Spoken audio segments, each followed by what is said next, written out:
নমস্কার বন্ধুরা, এসকে লাভ চ্যানেলে আপনাদেরকে স্বাগত জানাই। আরেকটি ভিডিও আপনাদের কাছে তুলে ধরলাম। আপনারা জানেন না মিউল সম্বন্ধে কি আছে, আজকে তা এই ভিডিওতে আপনাদের জানাবো। মিউল সম্পর্কে আপনাদের আমি একটা কয়েন দেখাচ্ছি।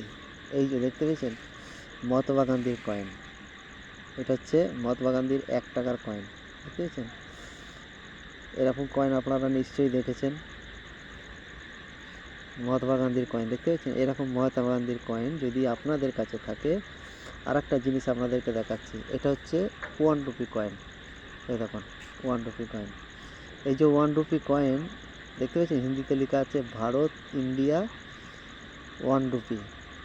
দেখতে পাচ্ছেন, হিন্দিতে লেখা আছে ভারত, ইংলিশে ইন্ডিয়া, এইদিকে ইংলিশে রুপি। দেখতে পাচ্ছেন, আর এখানে হিন্দিতে লেখা আছে, এখানে ইংরেজিতে লেখা আছে 1 রুপি, আর এখানে লেখা আছে 1 রুপয়া। দেখতে পেয়েছেন, এরকম কয়েন মহাত্মা গান্ধীর কয়েন। দেখতে পেয়েছেন, এরকম মহাত্মা গান্ধীর সম্বন্ধে একটা আপনাদের সঠিক জানকারি দিচ্ছি। দেখুন মহাত্মা গান্ধীর কয়েনের পিছনে দেখুন, দেখাচ্ছি আপনাদেরকে দেখাচ্ছি। এই যে অশোক স্তম্ভ দেখতে পেয়েছে, এই অশোক স্তম্ভটা ওপরটাই হবে অশোক স্তম্ভ, আর অশোক স্তম্ভের নিচে একটা 1 লেখা থাকে, লম্বা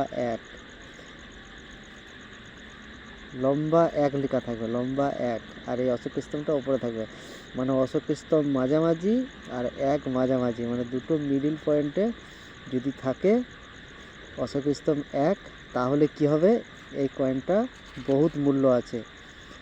এটা কি হয় যে এরকম কয়েন এই সাইজের জওহরলাল নেহেরুর কয়েন দেখবে ছাপানো আছে। জওহরলাল নেহেরু 1 টাকার মধ্যে জওহরলাল নেহেরু আছে। জওহরলাল নেহেরুর এই পিছনটা তাকিয়ে দেখবেন, এই পিছনটা তাকিয়ে দেখবেন, অশোক স্তম্ভ দেখবে ওপরে থাকবে আর নিচে 1 লেখা থাকে। দেখবেন আপনারা যদি কালেকশন করেন, আপনাদের চোখে যদি এরকম কয়েন থাকে, তো আপনারা বুঝতে পারবেন। জওহরলাল নেহেরু কয়েন দেখলেই বুঝতে পারবে, ন্যাড়া মাথা আছে দেখবে কয়েনটা। ওই জওহরলাল নেহেরু কয়েন আর এই মহাত্মা গান্ধীর কয়েন, মানে এই দুটো একই মেটাল, আবার একই ওজন, একই জিনিস, কিন্তু এটা পার্থক্য হচ্ছে, এটা হচ্ছে মহাত্মা গান্ধী আর ওটা হচ্ছে জওহরলাল নেহেরু। এরকম কয়েন যদি থাকে, এরকম অশোক স্তম্ভ দেখবে ওপরে থাকবে আর একটা নিচে হবে, তাহলে এটার মানে হচ্ছে যে জওহরলাল নেহেরুর কয়েন, এর মধ্যে পিছনটা ইস্তেমাল হয়ে গেছে। কোনটা, যে অশোক স্তম্ভ ওপরে 1 নিচে।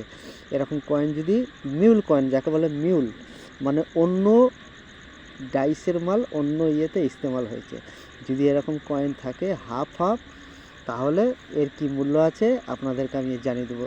এই সঠিক ভিডিওটা আপনারা নিশ্চয়ই বুঝতে পেরেছেন মহাত্মা গান্ধীর কয়েন সম্বন্ধে।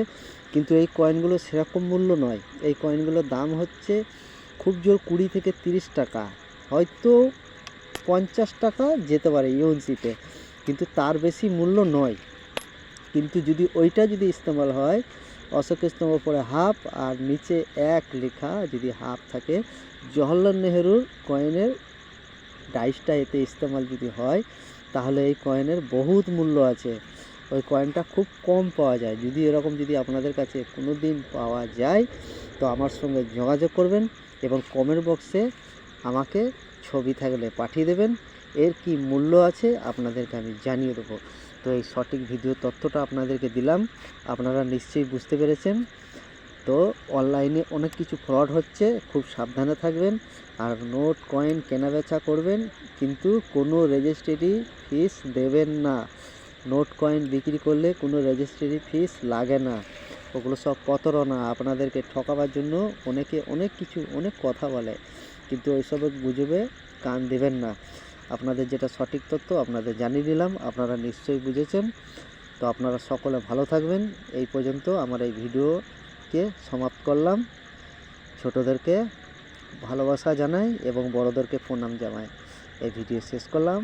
জয় হিন্দ, জয় ভারত।